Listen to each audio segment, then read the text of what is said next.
On est fin septembre 2021 et chaque année à cette période, on a le droit aux nouveaux iPhones. Cette année, j'ai décidé de partir d'Android pour à nouveau découvrir l'écosystème d'Apple. C'est donc une analyse provenant d'un ancien utilisateur Android. Je vais essayer de vous donner mon ressenti vis-à-vis d'un Samsung Galaxy S21 Ultra que j'ai pu avoir pendant 3 semaines et d'un Pixel 5 niveau photo. Je vous fais pas plus attendre et on y va.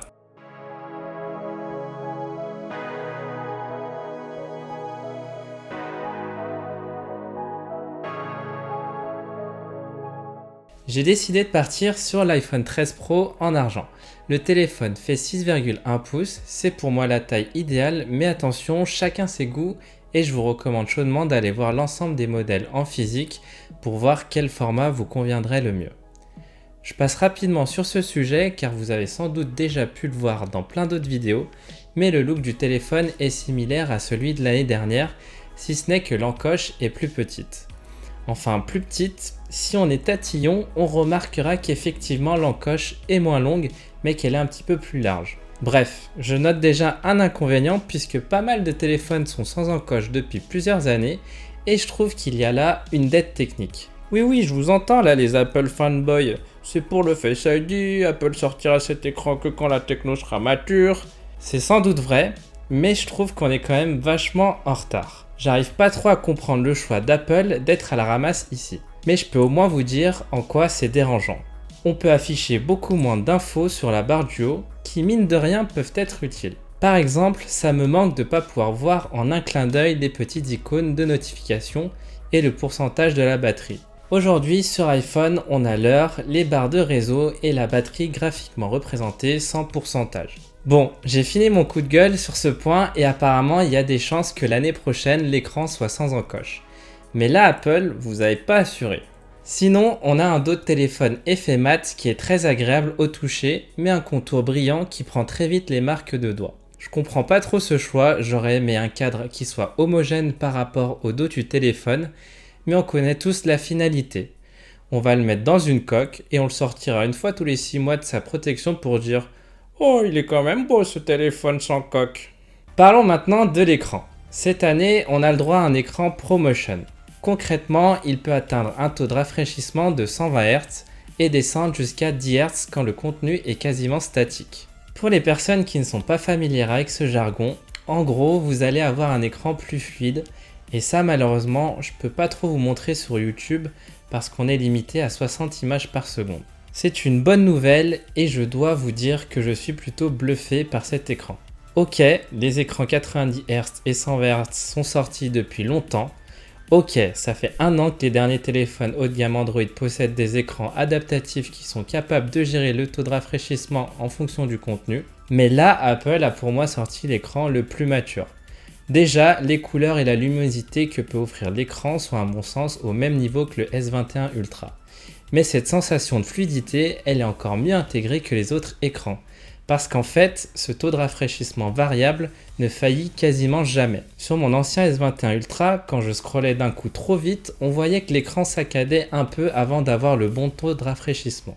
Sur l'iPhone, j'ai jamais réussi à reproduire ça. Et pour couronner le tout, les bords de l'écran sont droits, ce que je préfère largement. Rapidement, je vous parle du Ceramic Shield. Certains tests montrent effectivement une belle résistance du téléphone quand il tombe, mais je vous recommande tout de même de le protéger.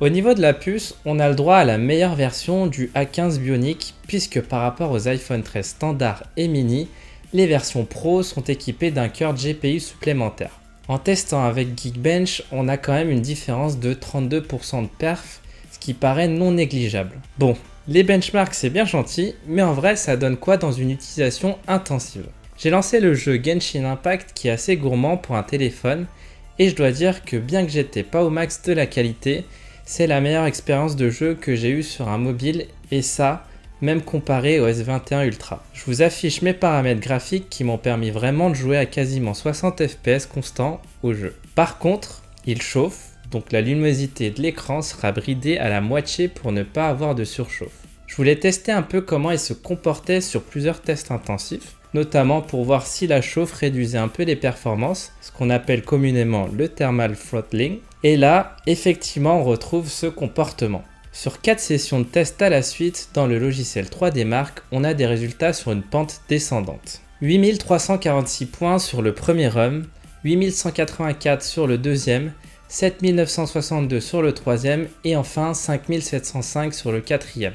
Par rapport au premier run, on a respectivement une baisse de 1,92%, 4,6% et 31,64%. Après le quatrième run, le score était stable. Donc oui, la chauffe diminue les perfs, mais en même temps, n'oubliez pas que sur ce format, on est sur un refroidissement passif dans un châssis qui doit rester beau et agréable au toucher. J'aurais aimé le comparer aux concurrents, mais ce n'est malheureusement pas encore dans mes moyens. Niveau photo, l'iPhone 13 Pro est équipé de 3 objectifs plus imposants que l'année dernière. Un téléobjectif, un capteur grand angle et un ultra grand angle. On a aussi un capteur LiDAR juste en dessous qui permet de mieux calculer la distance entre lui et l'objet, ce qui permet du coup un effet bokeh plus précis en principe. Je suis pas expert, mais les photos sont très jolies et avec des couleurs plutôt réalistes. En comparant avec un Pixel 5, on a effectivement des clichés un peu différents, mais honnêtement c'est anecdotique, tellement les deux téléphones sont bons dans cet exercice. Sinon, on a le mode macro qui est super sympa, le niveau de détail qu'on peut récupérer est impressionnant. Ça débloque des idées de photos et c'est un ajout qui est le bienvenu. Mais pour info, ça existait déjà sur le OnePlus 8 en 2020. Je dis pas que je suis pas content, mais vraiment parfois on a l'impression qu'Apple innove mais ils ont juste un train de retard. Par contre, comme à leur habitude, c'est très bien intégré. Rapidement, je vous parle des filtres à ajouter avant la prise de photo, même si je reste dubitatif de son intérêt, puisqu'on peut appliquer ces filtres après la prise de la photo. On a 5 filtres, standard, contraste intense, vif, chaud et froid. Je vous avoue que je préfère largement faire ces retouches sur mon canapé, plutôt qu'au milieu d'une foule ou sous le soleil lorsque je vois moins bien l'écran. Maintenant, on va parler de la partie la plus impressionnante selon moi. C'est la vidéo. Déjà, sur l'iPhone 12 Pro Max, on avait une qualité de vidéo très bonne, mais ici, l'intégration du mode cinématique ouvre vraiment des perspectives. Au final, c'est un mode portrait avec focus en temps réel, et ça change tout. D'ailleurs, je pense que les concurrents vont tenter de s'inspirer de ça. Sur un sujet qui ne bouge pas trop, c'est bluffant au niveau de la qualité. On a vraiment l'impression d'être capable de filmer comme des professionnels. Mon chat Genji est plutôt bien détouré et la stabilisation est maîtrisée. Sur cet extrait, je voulais voir comment le mode cinématique pouvait suivre un sujet qui bouge vite. Et je dois dire que la qualité est encore une fois impressionnante. Le téléphone bougeait clairement et l'effet bokeh fonctionne même quand je bouge vite. Par contre, gardez en tête qu'aujourd'hui ce mode cinématique est uniquement disponible en 1080p. Dans le mode de vidéo normal, la stabilisation et la qualité de vidéo sont vraiment bonnes. Franchement, rien à dire, ils sont vraiment un cran au-dessus. Dans quelques semaines, on aura bientôt le droit de filmer en ProRes, un format très lourd utilisé par les professionnels de la vidéo qui sera limité sur la version 128Go de l'iPhone 13 Pro puisque seul le ProRes en 1080p sera possible. En gros, faut s'attendre à des tailles de vidéo immenses. J'avoue que je sais pas trop à quoi m'attendre de ça. Concernant les haut-parleurs, on a un son très bon qui est très fort si besoin et qui ne sature pas. Je trouve pas ça pertinent de vous faire écouter un extrait parce que ça passe par mon micro. Il y a du traitement à ce niveau. Pareil de votre côté si vous êtes avec des écouteurs ou un casque, ça modifie encore. Bref, je vous invite à tester par vous-même dans les magasins parce que ça reste un ressenti assez personnel, mais pour ma part, c'est validé. Parlons maintenant de l'autonomie. Il y a de belles évolutions par rapport à l'année dernière et cette année, Apple a vraiment mis l'accent sur ce point. J'ai malheureusement pas de vraies métriques à vous partager, mais je vous propose de reprendre les chiffres du youtubeur MrWho's Dans son test, où l'iPhone est actif en continu, l'iPhone 13 Pro tient 8h17. C'est impressionnant compte tenu que l'iPhone 12 de l'année dernière a tenu 5h54. À l'usage, le téléphone tient largement la journée, même avec une utilisation fréquente du téléphone, ce qui est top et vous permet de pas trop vous prendre la tête si vous êtes loin d'un chargeur jusqu'au soir. La charge rapide est pas aussi performante qu'un OnePlus ou un Xiaomi, mais pour avoir eu un OnePlus 7 Pro pendant 2 ans, je peux vous dire que la batterie au bout de 2 ans était largement détériorée par rapport au premier jour, puisque l'autonomie avait bien baissé. Je soupçonne que la charge rapide soit le facteur qui dégraderait le plus la batterie. Donc honnêtement, je perds peut-être 45 minutes de temps de charge, mais je vous avoue que je préfère garder la batterie la plus saine possible. Et je pense que c'est pour ça qu'Apple n'a pas encore sorti de charge aussi rapide. Bref, l'iPhone peut prendre au maximum 20 watts, et dans ce cadre-là, le 0% à 50% de batterie est atteint en environ 30 minutes, et la charge complète en 1h30. Le grand absent, et il me manque beaucoup, surtout quand on doit porter un masque, c'est le déverrouillage par empreinte digitale. Ça fait un moment qu'il est absent sur l'iPhone et je trouve ça vraiment dommage car bien que le Face ID soit réactif et marche plutôt bien, il ne répond pas à l'appel dans quelques cas que je rencontre souvent. Par exemple, de nuit, je baisse la luminosité sinon je m'éclate les yeux. Du coup, la luminosité n'éclaire pas assez mon visage et au revoir le Face ID. Pareil, quand on a un masque, ça ne fonctionne pas. Ce sont deux cas qui me dérangent énormément, mais ça ne veut pas dire que Face ID est mauvais. Non, je trouve qu'il est extrêmement bien implémenté dans le système d'exploitation. Quand j'ai besoin d'accéder à mon compte en banque ou mon gestionnaire de mots de passe, c'est très naturel et plus fluide que la pose d'un doigt sur l'écran. À mon sens, si j'avais le choix, je mettrais en première authentification le Face ID, sinon le Touch ID, sinon le code d'accès. On arrive à la dernière partie de mon test où je compare mon ressenti sur le système d'exploitation d'iOS par rapport à Android. En vrai, les deux systèmes ont leurs avantages et leurs inconvénients. Quand on arrive sur iOS, on sent vraiment la bulle dans laquelle Apple a souhaité mettre ses utilisateurs. Pas d'installation d'applications tierces extérieures à l'Apple Store, sauf si le téléphone est jailbreaké. Sortir les photos et vidéos n'est pas intuitif sur Windows. Ajouter de la musique nous fait passer obligatoirement par iTunes. On a le droit à FaceTime mais uniquement entre iPhone users.